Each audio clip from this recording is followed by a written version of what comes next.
Atlanta आदि ऐसे देश है ना, नॉर्वे, अटलांटा, ऐसे कई सारे देश हैं जहाँ पे वनस्पति होती ही नहीं है, और वहां के जीवों का जो मुख्य भोजन है वो मांस ही है। दूसरा कोई उपाय ही नहीं है। तो क्या ऐसे जीवों को भी सम्यक दर्शन की प्राप्ति हो सकती है?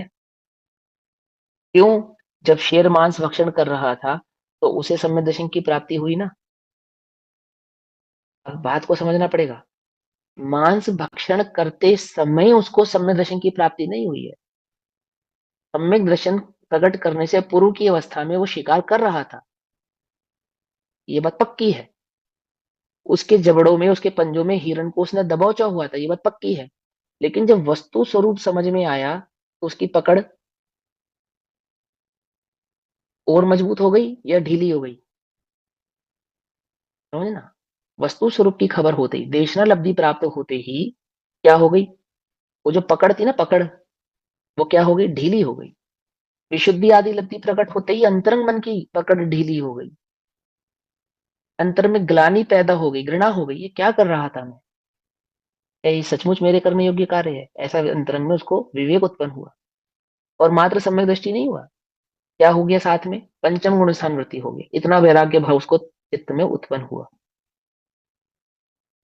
यदि वो मांस भक्षण करता रहता तो सम्यक दृष्टि बना रह सकता था? क्यों? अवृत्ति सम्यक दृष्टि हो सकता था भैया, क्यों? है ना, ऐसा है या नहीं? और यही कारण है कि वो प्रसंग ही नहीं है कि वो शेर भी है, अवृत्ति सम्यक दृष्टि भी है, और शिकार भी कर रहा है। ऐसा कोई प्रसंग नहीं है।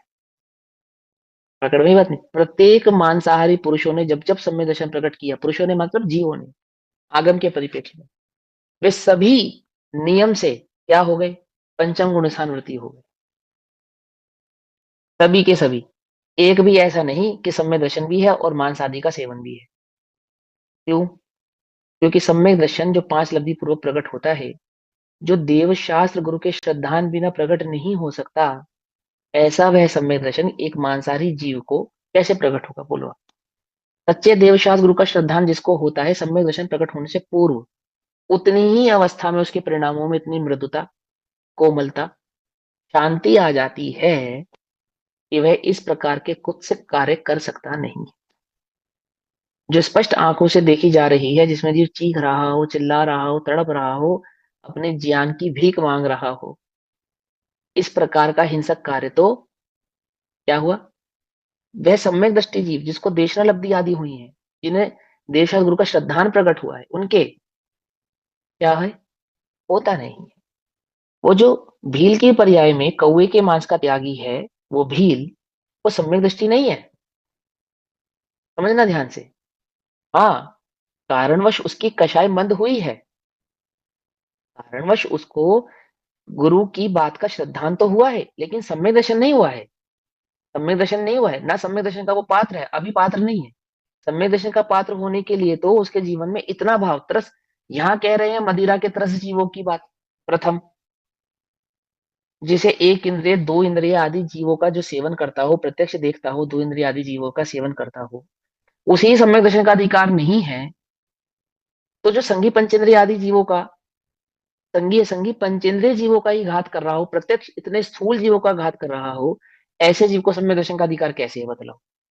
लेकिन क्या कहा? अध्यात्म के अतिरेक में हमें ये बात नहीं भूलनी चाहिए, उसकी तारतम्यता को नहीं भूलना चाहिए। क्या कहते हैं? जहां दो इंद्रिय, तीन इंद्रिय, ऐसे त्रस पर्याय के जीवों का घात करने वाले, पांच प्रकार के उदंबर फल आदि का सेवन करने वाला, गुरुदेव तो कहते हैं आचार आदि का सेवन करने वाला सम्यक दर्शन का पात्र नहीं, ऐसा कहते गुरुदेव तो। क्या कहा? आचार का सेवन करने वाला भी सम्यक दर्शन का पात्र नहीं है, जिनवाणी को छूने का पात्र नहीं है, सम्यक दर्शन की तो छोड़ो।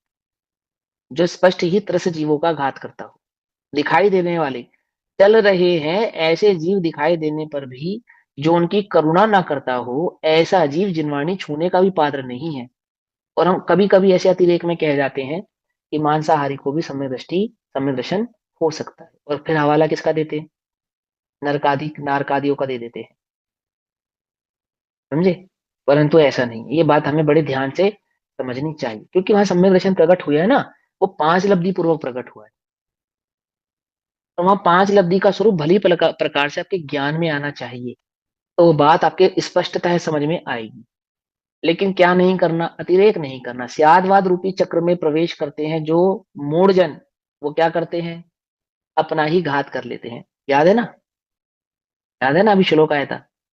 स्यादवाद रूपी चक्र में जो मूढ़ अज्ञानी प्रवेश करते हैं, क्या होता है उनका, अपना ही घात कर लेते हैं। दुस्साह है। इसलिए श्री गुरु, श्री गुरु माने जिन्होंने उस वस्तु स्वरूप को भली प्रकार से जाना है, पहचाना, अथवा जिनागम, जिसका आपने तारतम्यता से, तारतम्यता समझते हो, अन्य बहुत आगमों से मिलान करके उस वस्तु स्वरूप को समझा हो, बहुत आगमों से वस्तु स्वरूप को समझा हो मिलान करके, जिसको कहा परीक्षा प्रधानी, वह सम्यक दर्शन का पात्र है, धर्म की उत्पत्ति का पात्र है, धर्मी है, धर्म भाव को प्रकट करने की उसमें योग्यता है, इसीलिए उसको कहते हैं दुर्लभ है, इसीलिए उसकी दुर्लभता है। समझे या नहीं समझे, क्यों है उसकी दुर्लभता, क्यों वो सरल नहीं है, जगत में सरल नहीं माना गया उसे, सरल नहीं माना गया, दुर्लभ माना गया। थोड़े ही जीवों को क्यों होता है, क्योंकि ऐसी पात्रता, ऐसी योग्यता थोड़े ही जीवों में होती है। आती है, बस समझ में नहीं आती है। जिन, देखो जिनवाणी पढ़ना तो बहुत सरल है ना, देश भाषा में कन्वर्जन हो गया आजकल तो इंग्लिश में पढ़ लो, जैपनीज में पढ़ लो, फ्रेंच में भी मिल जाएगा आपको समय सा, पढ़ लो। पढ़ना तो बहुत सरल है, पर उसका मर्म जान पाना, मर्म जानकर निज चैतन्य ज्ञायक भाव की दृष्टि कर पाना, उसका अनुभव कर पाना, उस वस्तु स्वरूप को प्रखर कर पाना, प्रकट कर पाना, सरल नहीं है। समझे।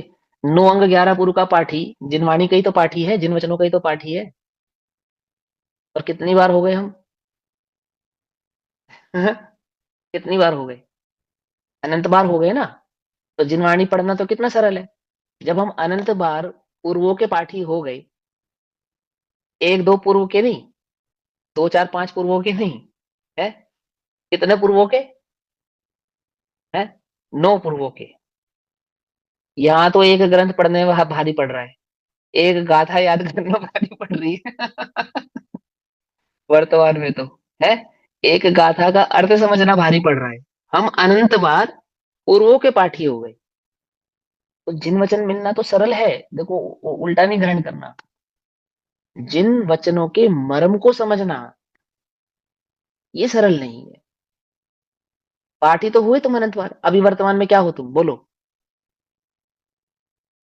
क्या हो, पाठी हो या मर्मज्ञ हो, है? समझना ध्यान से। पाठी बन के मत चले जाना, जैसे अनंत भवों में अनंत बार 9 गुरुओं के पाठी बन के चले गए, ऐसे 5 परमागमों के पाठी बन के मत चले जाना।